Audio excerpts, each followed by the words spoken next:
문법 섞기 시대 섞기 시대. 네, 안녕하세요. 민법 천국 민석기입니다. 오늘 민쌤 뉴스 1월 15일 시간이고요. 이번 주에 특별히 중요한 일은 없었는데 간단하게 어떤 일이 있었는지 알아보고, 그리고 이번 주에 이제 베스트 질문 하나 같이 나눠보도록 하겠습니다. 지난주에 방송 처음 하고 나서 카메라 앵글이 너무 좀 밑에서 오니까 보기에 좀 안 예쁘게 나온다는 의견이 있어가지고 오늘 좀 앵글을 바꿔봤는데, 지난주하고 이번 주하고 어떤지 모르겠네요. 저는 좀 이게 조금 더 낫다는 생각이 들기는 합니다. 이게 또 새로운 의견 있으시면은 얼마든지 제가 할 수 있는 데까지 조정해 드릴 테니까 그렇게 보기로 하고요.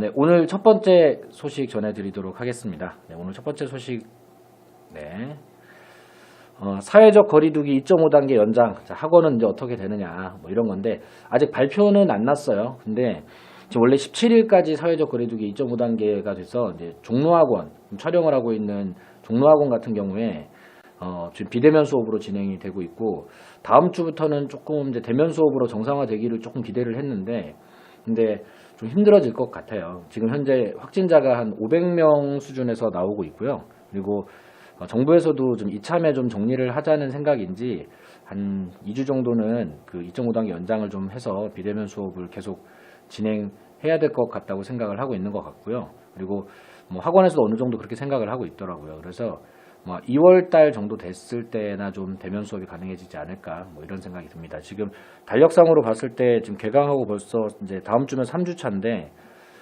좀 걱정이 많습니다. 사실 이제 1, 2월 강의에 좀 이렇게 우리가 친해지고, 그리고 좀 공부는 또 3, 4월에 또 할 수 있는 기회가 있지만 서로 이렇게 믿음을 좀 쌓아야 되는 시기인데, 이렇게 수업이 진행이 안 되다 보니까 믿음이고 뭐고 이거 얼굴도 모르는 상태가 돼버려가지고, 네. 그래가지고 걱정이 많아요, 저도. 그래서 이제 만약 대면 수업 열리게 되면은 한 2월 첫째 주나 이쯤 될 것 같은데, 공백이 좀 있긴 하지만 집에서 공부 잘 하고 계시다가 반가운 얼굴로 마주할 수 있으면 좋겠다는 생각을 하고 있습니다. 네, 그리고 네, 두 번째 소식. 두 번째 소식은 이제 서울 지역의 한파주의보. 네, 오늘도 지금 한파주의보래요. 9시부터 한파주의보라는데 이번 주에 좀 추웠죠. 지난주 토요일부터 해서 눈이 급격하게 와가지고 사실 눈길에 저도 출근하고 하는 거 되게 위험한 거기 때문에 이게 좀 조심해야 되겠다 생각을 하고 그랬는데, 공부하는 수험생들이 특히 이게 다치면 그럼 공부고 뭐고 사실 물리적으로 못하게 되기 때문에 이게 초등학교 다닐 때는 눈 오고 하는 거 되게 좋아하고 눈사람 만들고 그랬는데, 이번에도 주말에 눈 와서 제 애들이랑 나가서 눈사람 만들고 이렇게 합니다만은 마음 쪽 한쪽 구석이 좀 불편하더라고요. 이게 나이 들었나 봐요. 그래서 좀 건강 잘 챙기시고, 날씨가 또 이번 주말도 좀 춥답니다. 주말마다 좀 춥다고 하니까 혹시 빙판길에 운전하다가 사고 나시거나 하지 않도록 신경 잘 쓰시기 바라겠습니다. 그리고 세 번째 소식은 요건 방문각 홈페이지 쪽에 질문으로 들어온 항목인데요. 필수서 뒷부분에 익힘장 있던데 이게 뭐냐, 이런 질문이 들어왔어요. 제가 질문 좀 읽어드리면, 선생님 안녕하세요. 수업은 잘 듣고 있습니다. 이번에 필수서 구입해서 쭉 보다 보니까 뒤에 개념 익힘장이랑 사례 익힘장 이런 거 있던데, 이거 활용하는 게 어떻게 활용하는 게 좋을까요? 이런 질문이에요. 근데 저도 이제 요거 안내를 1월 말경에 지금 드릴 생각을 하고 있었습니다. 근데 미리 좀 알아보고 질문을 주셨는데, 그 익힘장 쪽에 그 필수서 쪽에 뒷부분에 보시면은 부록 부분으로 이런 형식으로 자료들이 좀 붙어 있어요. 분량은 그렇게 많지는 않은 분량이고, 개념 익힘장이라고 되어 있는 요 박스가 이게 하나 박스당 이제 개념 하나씩, 이렇게 하나씩 되어 있는 이런 박스가 되겠는데, 이런 박스 하나 있고요. 네, 그리고 요 사례가 들어있는 이런 박스가 한 40개 정도가 있습니다. 근데 이게 수업 시간에 진행하려고 만든 자료는 아니고 이제 학습 보조 자료로 제가 생각을 하고 만들었는데, 여기 개념 익힘장이라고 되어 있는 거는 제 개인적인 생각에 60점을 받기 위해서는 이제 민법에서는 무조건 알아야 될 항목들 위주로 이렇게 모아가지고 쉬운 것들이에요. 완전 기본 개념, 상속의 개념, 설정의 개념, 물권 채권의 차이, 이런 것들 위주로 쭉 정리를 해놨는데, 이 익힘장을 이제 제가 바로 안내를 안 해드린 거는, 여기가 이제 바로 배운 것도 있고 아직 안 배운 것도 있고 그래서 당장 하기 좀 불편하실 수도 있을 것 같고 그래서 진도를 좀 어느 정도 나가고 난 다음에 좀 해보실 수 있게 보충 자료를 좀 또 드릴 거예요. 그래서 여기 자료 안에 내용 칸을 뭐 빈칸 넣기라든가 이런 식으로 형식을 좀 살짝 바꿔서 각자 집에서 좀 해보실 수 있도록 프린트로 좀 제공해드리고 뭐 카페에다가도 이제 준비가 다 완료되면은 아예 올려드릴 거예요. 그래서 반복적으로 좀 해보시라고 여기 위에 보면은 네모 칸이 한 5개씩 있는데 한번 이렇게 빈칸 있는 테스트지를 한번 해보시고 난 다음에 맞췄으면 그대로 두는 거고요. 이게 맞췄으면 그대로 두는 거고 틀렸으면 이제 체크를 한번 더 하고 체크된 건 다시 한번 더 보는 거예요. 그리고 또 다음번에 봤는데 또 틀렸으면은 이제 체크를 한번 더 그래서 5번까지 틀렸으면 뭐 더 이상 틀릴 일은 없다고 생각하고 그래서 5번 정도까지는 틀리면 계속 해보시라고 이런 형식으로 이렇게 5개씩 체크 칸을 만들어서 준비를 해 드렸습니다. 그리고 개념 익힘장으로 되어 있는 요거 조그만 네모 하나씩 있는 거 이거는 제 생각에는 4월 말까지는 좀 완료를 해주시고 여기 개념 익힘장은 한 3장 정도 분량인데 몰라도 괜찮아요 하는 건 하나도 없어요. 뭐 용어들이고 다 기본기들이기 때문에 빠짐없이 완벽하게 숙지가 될 수 있도록 이제 4월까지 해주시고 만약 4월까지 마무리가 안 된 것들은 이건 모르면 안 된다고 하더라 라는 생각으로 꾸준히 좀 계속 해주시면 도움이 되겠습니다. 자, 그리고 여기 사례 익힘장 같은 경우에는 요 사례 우리 시험에 자주 나오는 사례 뭐 지금 이중매매 사례를 제가 올려놨는데 이중매매뿐만 아니라 전형적으로 나오는 사례들은 그림 포함해서 각 사례에서 제일 중요한 테마 몇 가지씩을 오른쪽에 정리를 좀 해놨어요. 그리고 마찬가지 비슷하게 이제 드릴 건데 사례 같은 경우에는 이게 바로 하기는 좀 어렵습니다. 공부도 이제 뭐 1, 2, 3, 4월이 다 지나가야 풀 수 있는 사례도 있고 해서 요 사례 익힘장은 지금은 너무 욕심내지 마시고 한 3월이나 4월부터 좀 손대 보세요. 그리고 제가 카페에다가 문제 형식으로 또 빈칸 넣기도 드릴 테니까 그렇게 한번 해 보시도록 하고 그리고 강의 자체는 아직은 계획은 하지 않고 있습니다. 근데 강의도 지금 이제 학원에 보면 특강 일정들이 이제 계획이 없던 것들도 잡히는 경우가 있습니다. 그래서 뭐 여름에 잡히기도 하고요. 뭐 추석 때 보통 이제 연휴 때 뭐 일 없으면 또 잡히기도 하는데 추석 때라든가 또는 뭐 여름에 혹시 주말 특강 같은 거를 하게 된다 그러면 요 자료를 한번 설명드리고 추가로 뭐 이렇게 기출지문들 좀 저렇게 포함해서 교재를 하나 만들어 가지고 아예 강의도 하루 정도 해볼 계획은 갖고 있습니다. 근데 확정된 건 아니라 가지고 일단은 1, 2월, 3, 4월 진행하는 동안 문제 프린트로 좀 더 추가로 드리고 그리고 각자 복습 용도로 익힘장 쓸 수 있도록 올해 새로 고안해서 들어간 자료인데 뭐 제가 한 2달 정도 이제 고심을 해서 만들었는데 만들어 놓고 보니까 제가 만들어 좀 쓸만한 것 같아요. 특히 사례 익힘장 같은 거는 이게 한 40개 정도 되는데 우리 시험에 한 10개 정도 사례 나오니까 여기에 있는 사례만 잘 관리를 하면 그러면 10개 시험에 나오면 한 8개까지는 뭐 그냥 무난하게 해결할 수 있지 않나 이런 소소한 욕심 뭐 이렇게 좀 가져보겠습니다. 그렇게 잘 활용하시면 되겠고요. 제가 1월 말경 강의경에 이제 안내를 좀 해드리려고 했는데 미리 좀 물어보신 분이 있어서 이렇게 또 같이 안내 드렸습니다. 네, 그리고 이제 세 번째 소식은요. 네.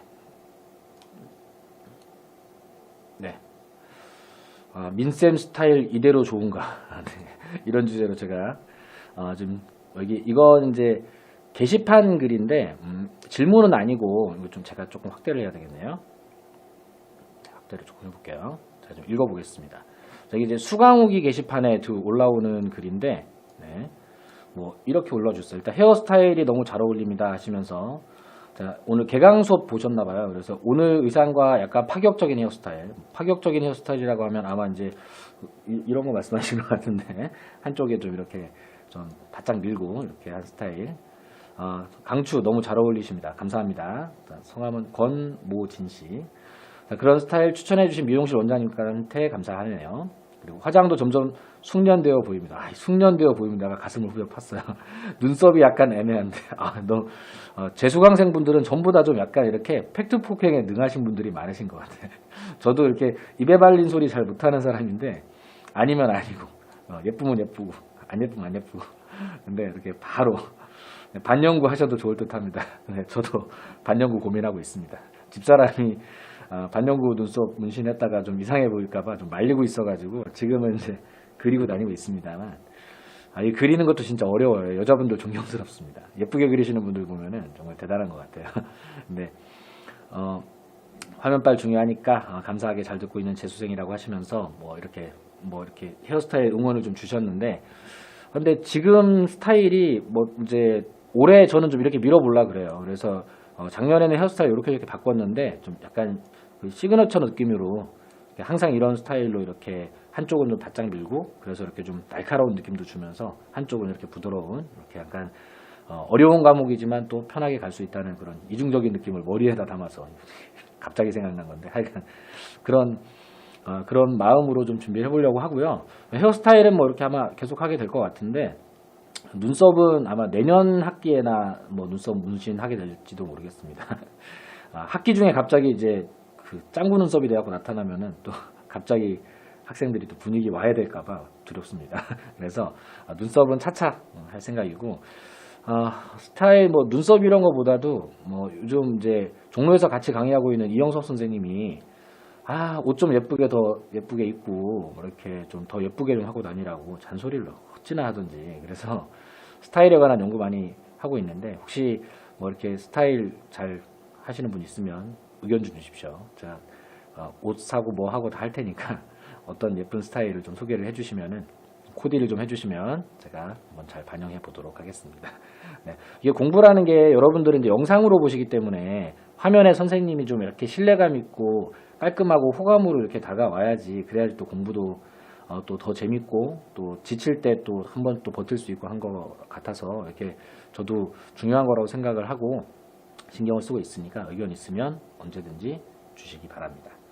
네, 이렇게 오늘 준비한 소식은 이제 여기까지 안내 드리고요. 그리고 오늘 이제 질문을 좀 다뤄볼 텐데, 질문은 질문은 여기, 잠시만요. 화면 띄워드릴게요. 네. 이번 주에 올라온 질문 중에 이제 제일 뭐 제가 보기에 좀 같이 공감해 봤으면 좋겠다는 질문은 이제 1515라는 그 분께서 여기 밴드에다 올려주신 질문인데, 지금 조금은 지금 다루기 좀 어려운 질문이라면 어려운 질문이겠습니다만은, 내용적으로 여러분들이 당연히 좀 알아야 될 질문들이라서 이 질문 같이 한번 공부 한번 해보도록 하겠습니다. 일단 질문 잠깐 읽어볼게요. 자, 안녕하세요 교수님. 11월부터 공부 중인 수강생입니다. 이번에 받아본 필수서가 눈에 참 잘 들어와서 지금 복습 중인데요. 조금 헷갈리는 부분이 생겨서 질문 드립니다. 자, 첫 번째 일단 질문은, 필수서 19페이지 무효인 이중매매 법률 관계에서 매도인이 제2매수인에게 말소 등기 청구할 수 없다 질문이 있는데, 이 질문은 지난 1회 강의에서 배운 부당이득 반환 청구 유형에서 반사회적 법률행위 이중매매로 인한 불법원인 급여물 법리로 해석하면 되는 것이라는 것으로 이해를 했는데, 자, 맞냐 하는 거예요. 일단 이거 첫 번째 거 아주 잘하셨습니다. 일단 두 가지를 제가 좀 칭찬을 하고 싶은데, 첫 번째는 1회차 강의에서 배운 부당이득 반환 청구 유형에 관해서 아직도 기억을 하고 있었다는 거. 자, 그걸 활용해서 해결책을 찾아가려고 했다는 거는 굉장히 칭찬할 만한 부분입니다.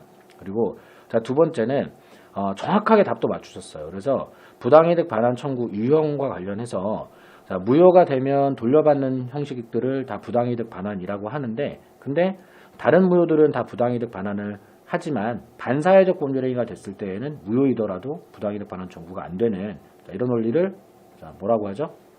불법원인 급여물의 법리, 그죠? 불법원인 급여물의 법리라고 하는데, 이 죄송합니다. 화면이 줄어들었네요. 네.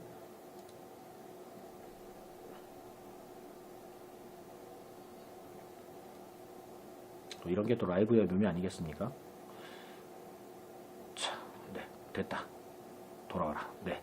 자, 불법원의 불법물의 법리라고 하죠. 그래서 반환 청구 안내를 맞고요. 그리고 이분이 공부를 굉장히 열심히 하신 것 같아요. 여기 보시면은, 자, 두 번째 질문이 27페이지. 여기 보면은 은닉행위 쪽 그 지문을 지금 보신 것 같아요. 자, 갑은 자기 소유 토지를 을에게 증여하기로 약정했는데 세금 문제를 우려해서 일과 짜고 매매계약 체결한 것처럼 꾸며서 을 앞으로 이전 등기했다. 여기서 요 증여를 하기로 약정을 했다는 말이랑 매매계약을 하는 것처럼 꾸몄다는 말이랑 이 두 개를 가지고 이거 이제 은닉행위다. 자, 매매 안에 증여를 숨겼다. 자, 이렇게 말하는 거죠. 자, 근데 여기서 자, 갑은 을을 상대로 이전 등기 말소를 청구할 수 없다가 됐죠. 여기선 없다가 됐어요. 근데 아까는 이제 불법 원인급여물의 법리라서 무효인 이중매매가 반사회적 행위니까 말소를 청구할 수 없다 했는데, 자, 근데 여기서는 말소를 청구할 수 없는 이유가 불법 원인급여물이라서 그런 게 아니에요. 자, 여기 지금 이분이 문의하면서 써주신 내용 보시면은, 자, 이 지문은 통정월 표시로 인한 매매는 무효이더라도, 이런 말을 정확하게 쓰실 수 있는 거는 굉장히 시험에 유리합니다. 자, 증여의 합의라는 은닉행위가 유효이기 때문에, 자, 오늘 배운 내용. 자, 이기 때문에 갑이 을에게 말소를 청구할 수 없는 것이라고 해석하면 되는 건가요? 네, 맞습니다. 정확하게 맞습니다. 그러니까 지금 이분은 불법 원인급여물의 법리랑 그리고 두 차이, 무효와 유효가 섞여 있는 은닉행위 사례의 차이도 구별을 하실 수 있는 것 같아요. 굉장히 공부를 잘하고 계신 것 같고, 조금 더 제가 첨언을 하자면, 은닉행위가 유효가 되면 소유권이 을에게로 넘어가겠죠. 자, 그러면 소유권이 갑에게 있는데 을이 가지고 있다면 부당이득이라서 돌려주는 거지만, 소유권이 을에게 갔으면 갑이 돌려받을 이유가 없고, 을이 갖고 있는 그 소유권이 부당한 이득도 아니죠. 유효니까 정당한 이득이 됩니다. 그러니까 당연히 돌려줄 이유가 없는 거예요. 그래서 이거는 부당이득 반환의 원리가 적용될 수 없는 영역입니다. 적용이 아예 안 돼버리니까 그럼 뭐 소유권이 승계취득으로 증여받은 사람한테 넘어간 겁니다. 그렇기 때문에 이건 말소를 할 수 없다라고 하는 거예요. 시험 공부를 하다 보면은 말소를 할 수 있다, 말소를 할 수 없다 여러 가지 나와요. 근데 말소를 할 수 있는 것도 이유가 여러 가지고, 말소를 할 수 없는 경우도 이유가 여러 가지 있을 수 있습니다. 그런데 이 학생분은 지금 말소할 수 있다, 없다, 맞나요? 이게 아니라 이래서 말소할 수 있고 이래서 말소할 수 없다. 이게 맞나요? 라고 물어보고 계시죠. 이게 아주 공부 잘하시는 태도입니다. 그래서 저는 이분은 공부를 1년 하셨던 또는 재수를 하고 계시던 간에 무조건 합격하실 수 있을 것 같다는 생각이고, 이 태도를 계속 끝까지 유지만 해준다 그러면 민법 쉬워요. 이렇게 하실 수 있는 분들한테는 민법이 굉장히 편한 과목이 될 수 있습니다. 그리고 세 번째 질문으로 또 보내주셨는데, 네. 자, 필수서 29페이지 쪽에, 자, 갑은 채권자 A의 강제 집행 면하기 위해서 친구 을에게 자신의 유일한 재산인 엑스토지를 허위로 매도하고 을명의로 소유권 전액을 격려하였다 사례가 나옵니다. 그죠? 그럼 여기서 포인트는 허위로 매도하고 이전 등기를 했으니까 통정허위 표시 사례가 되겠고, 이 이전 등기는 무효가 되는 사례입니다. 그런데 여기서는 갑은 을에게 이전 등기의 말소를 청구할 수 있다가 되었죠.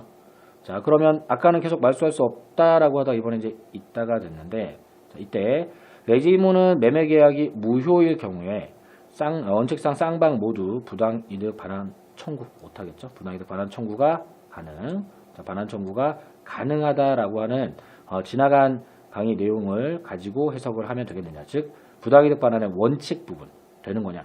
그렇습니다. 당연히 그렇고, 자, 그리고 통정허위 표시는 반사회적 법률행위가 아니기 때문에, 그렇죠? 통정허위 표시는 말 그대로 허위 표시, 가짜로 한 계약이라 무효인 거지 사회적으로 안 돼, 이런 건 아닙니다.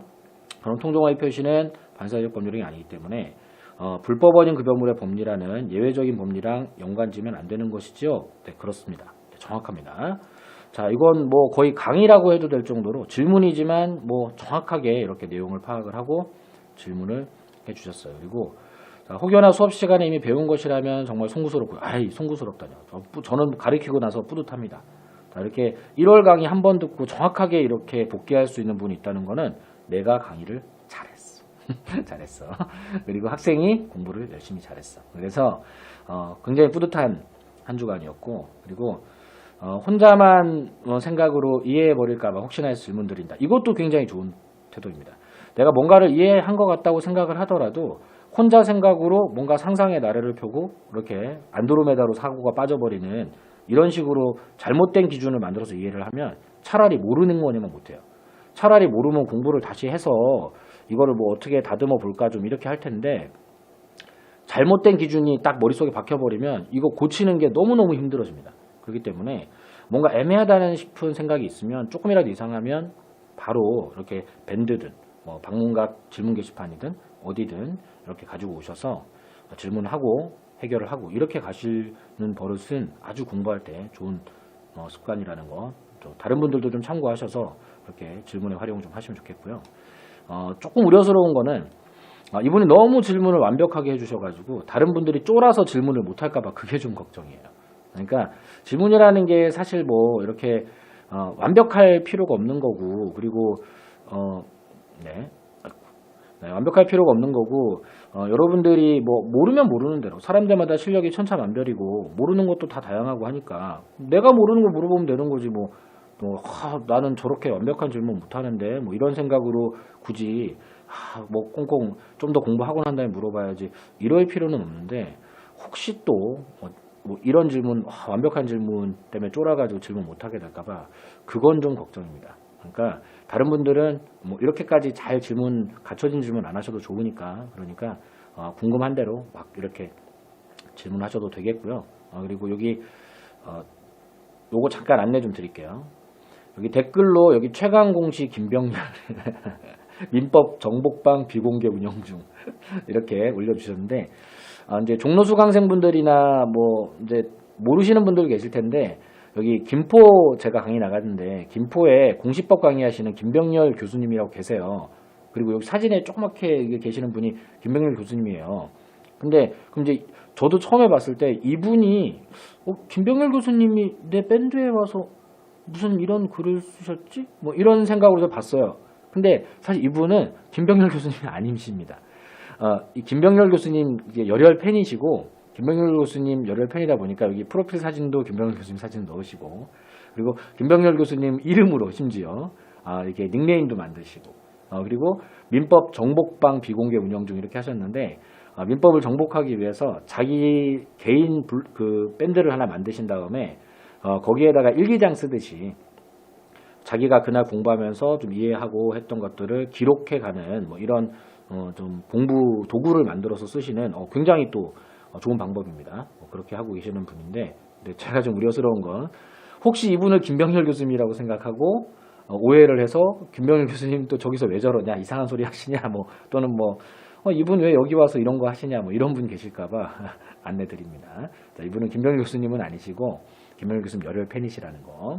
잘 보시면은 이제 김병렬 교수님이 민법 정복방을 하실 리가 없죠.